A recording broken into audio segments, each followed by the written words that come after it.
और जातीय युवा आदान प्रदान कार्यक्रम 2025 के अंतर्गत लखनऊ में युवाओं के साथ में संवाद कर रहे हैं मुख्यमंत्री योगी आदित्यनाथ। सीधा रुख करते लखनऊ युवा केंद्र के सभी अधिकारीगण,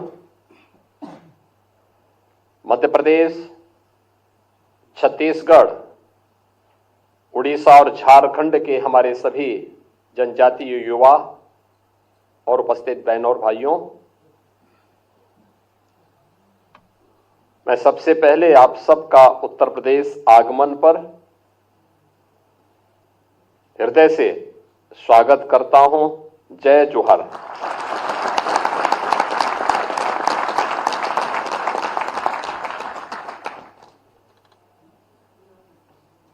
जनजातीय संस्कृति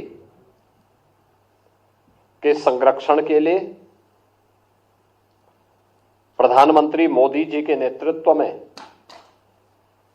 देश पूरी तत्परता के साथ कार्य कर रहा है और इसके लिए अनेक कार्यक्रम चलाए जा रहे हैं। उसी श्रृंखला में आपको याद होगा 15 नवंबर की तिथि प्रधानमंत्री मोदी जी ने भगवान बिरसा मुंडा की जयंती के रूप में जनजातीय दिवस के रूप में घोषित किया।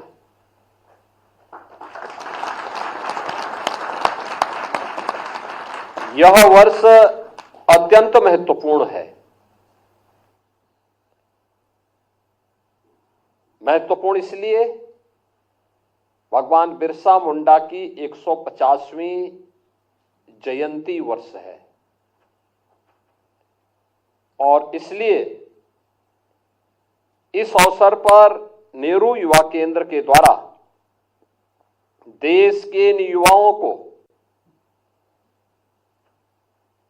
इस विशेष प्रशिक्षण के साथ जोड़ने का जो कार्यक्रम किया जा रहा है,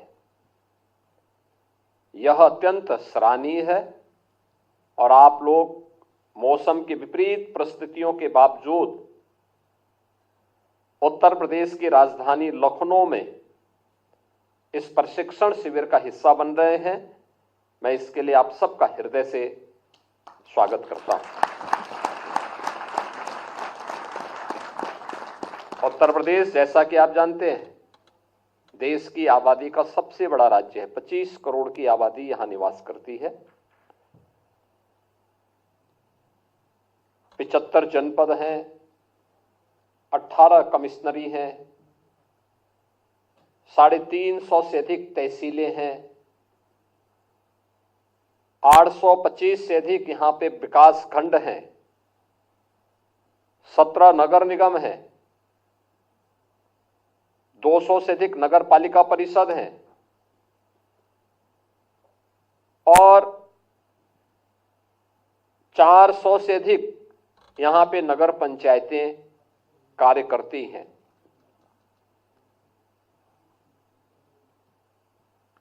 यह प्रकृति और परमात्मा की विशेष भूमि है। मां गंगा और यमुना इसी राज्य से बहती है और मां गंगा, यमुना और सरस्वती की त्रिवेणी का संगम प्रयागराज, जहां पर 13 जनवरी से 26 फरवरी तक इस सदी का महाकुंभ प्रयागराज में आयोजित होने जा रहा है।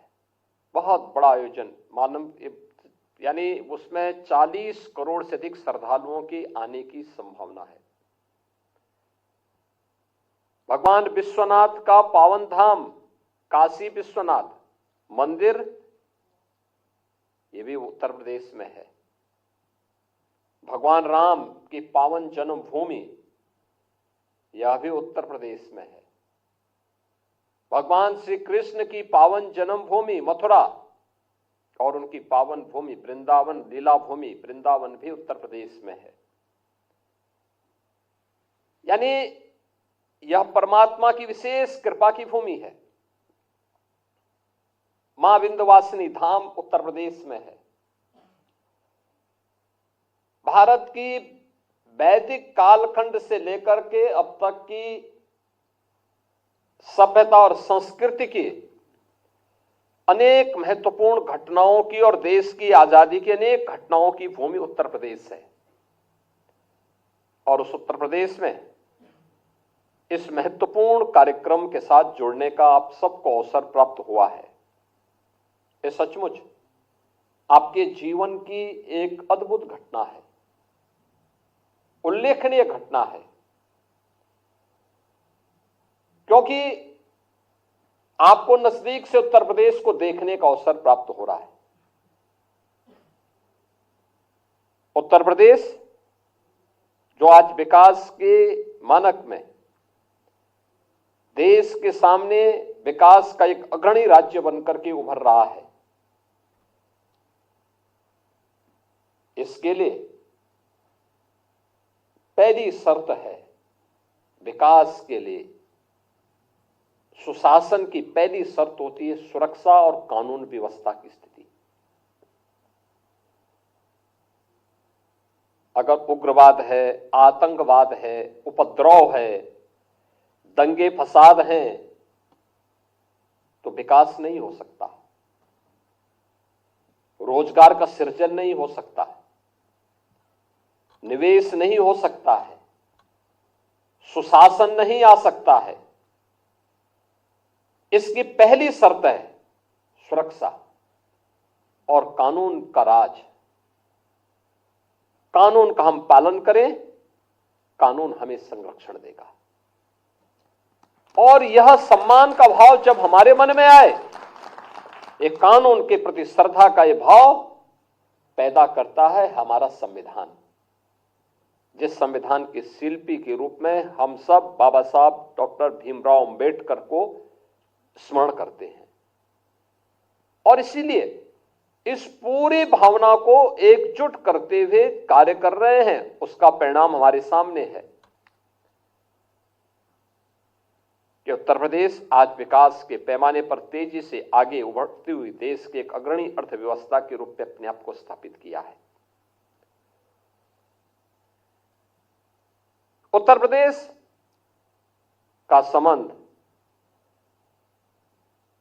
आपके इन राज्यों से बहुत नजदीक से है।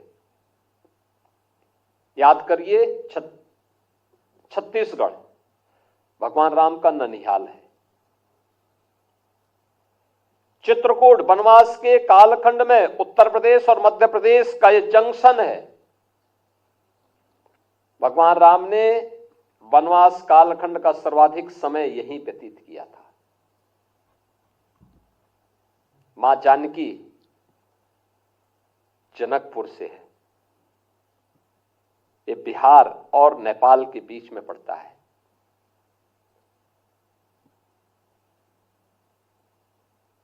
छत्तीसगढ़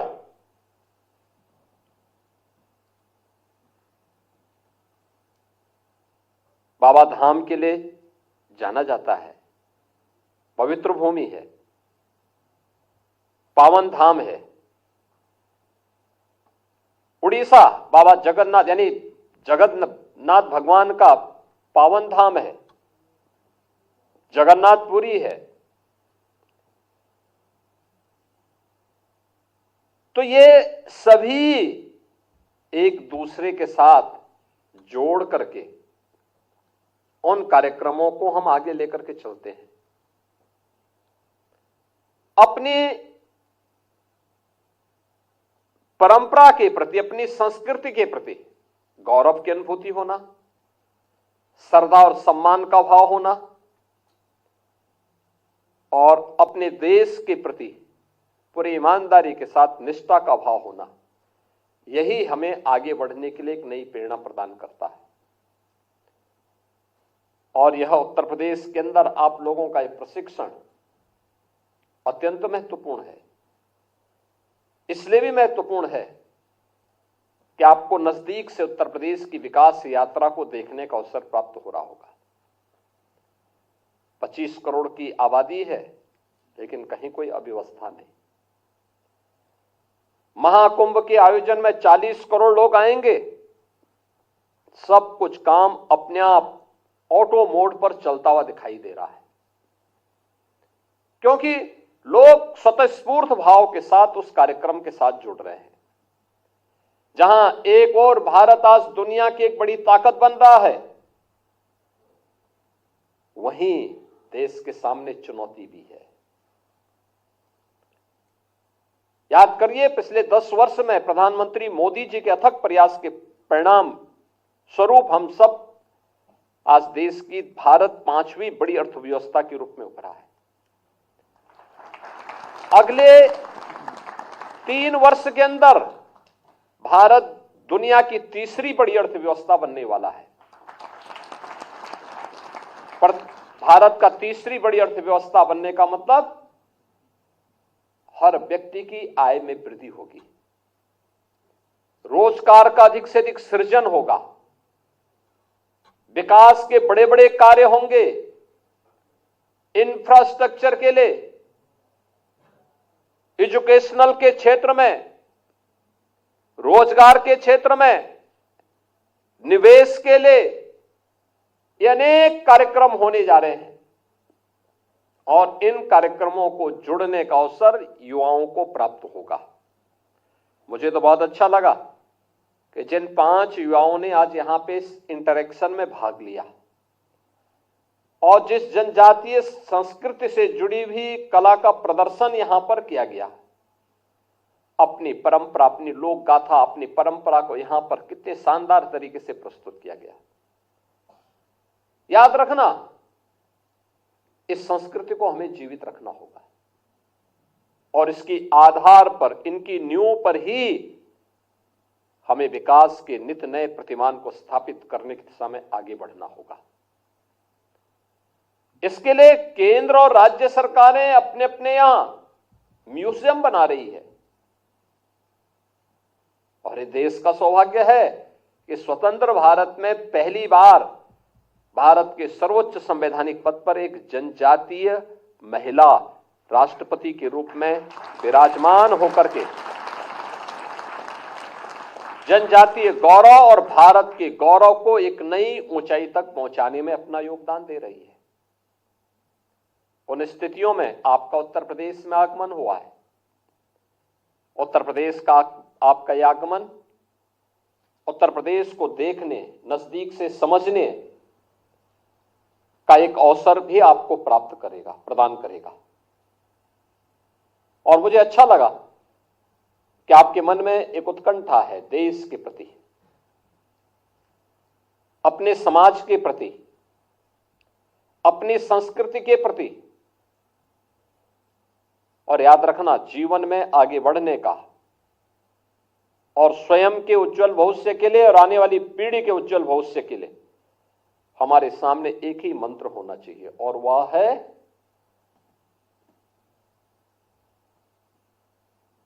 कि मेरा अपना कुछ भी नहीं, मेरा देश सुरक्षित है तो हम सब सुरक्षित हैं।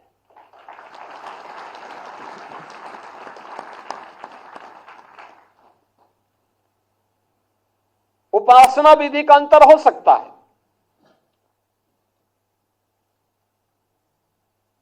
लेकिन एक धर्म और वह राष्ट्र धर्म। राष्ट्र धर्म सर्वोपरि है। उस मामले में किसी प्रकार का कोई समझौता नहीं। और हमारा जनजातीय समुदाय तो हमेशा से, आज से नहीं,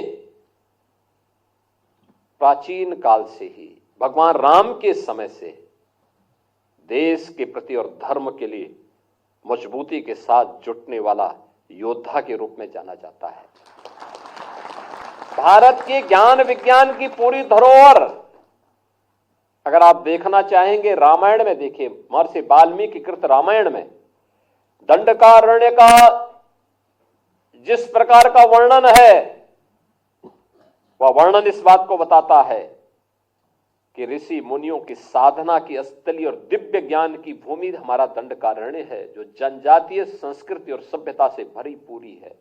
झारखंड और उड़ीसा से लेकर के और सुदूर आपके महाराष्ट्र तक पूरा विस्तृत भूभाग है, जिस भूभाग में इस जनजाति संस्कृति ने भारत की ज्ञान विज्ञान की धरोहर को सजो करके विपरीत परिस्थितियों में उसको आगे बढ़ाने का काम किया, उसका संरक्षण किया, और जब भी राष्ट्र और धर्म के सामने कोई चुनौती आई उसका डट करके मुकाबला करने के लिए अपने आप को खड़ा किया। याद करिए वहां की सभ्यता और संस्कृति। भगवान राम के वनवास काल में जब उनके सामने चुनौती आई तो बंदर, भालू, जटायु यही तो सामने आए थे साथ लड़ने के लिए, यही तो आए थे। इन्हीं लोगों ने मिलकर के उस समय धर्म की स्थापना के लिए, देश के लिए अपना सर्वस्व न्यौछावर करने के लिए भगवान राम की सेना का हिस्सा बनकर के समुद्र में भी 100 योजन का सेतु बंध का निर्माण करने का जो असंभव कार्य था वह भी संभव कर दिया। ये ताकत इस जनजातीय समुदाय में है, इन युवाओं में ताकत है। और उस ताकत के लिए, यानी जो संभव लगता है लोगों को, याद करिए आज से हजारों वर्ष पहले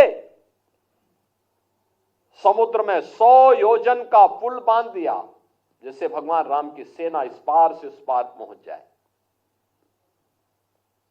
ये साधना यही है, इस साधना की सिद्धि वही है।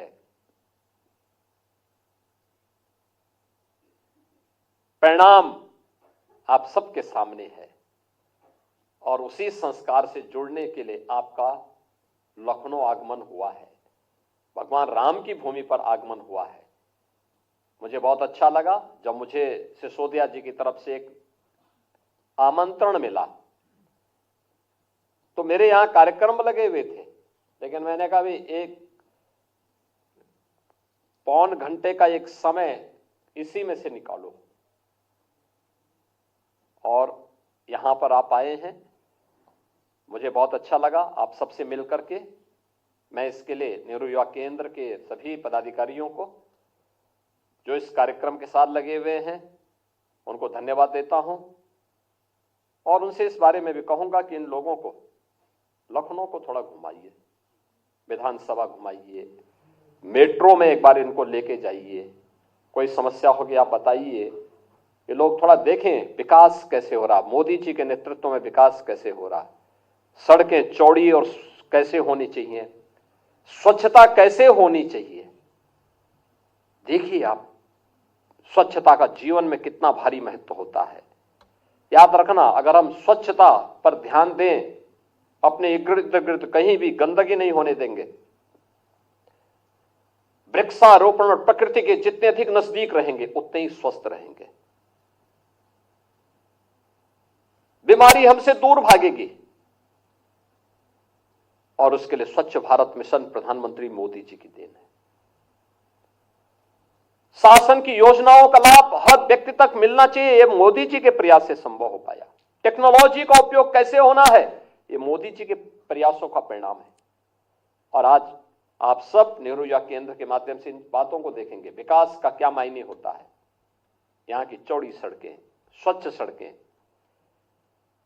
मेट्रो, एयरपोर्ट, रेलवे स्टेशन कैसे बड़े बड़े होते हैं, मॉल कैसे बड़े बड़े बनते हैं, ये सारी चीजें देखने और विकास की प्रक्रिया के साथ स्वयं को जोड़ने का एक अवसर भी हमें प्राप्त होता है। और प्रकृति के प्रति हमारे मन में क्या भाव होना चाहिए, जनजातीय संस्कृति से ज्यादा कोई इसको समझ नहीं सकता। मुझे पूरा विश्वास है कि आप सब उसके साथ जुड़ेंगे। आप सब यहां पर आए हैं, मैं आपका स्वागत करता हूं और नेहरू युवा केंद्र को इस अभियान को पूरी ईमानदारी और प्रतिबद्धता से चलाने के लिए हृदय से धन्यवाद देते हुए अपनी वाणी को विराम देता हूं। धन्यवाद। जय हिंद।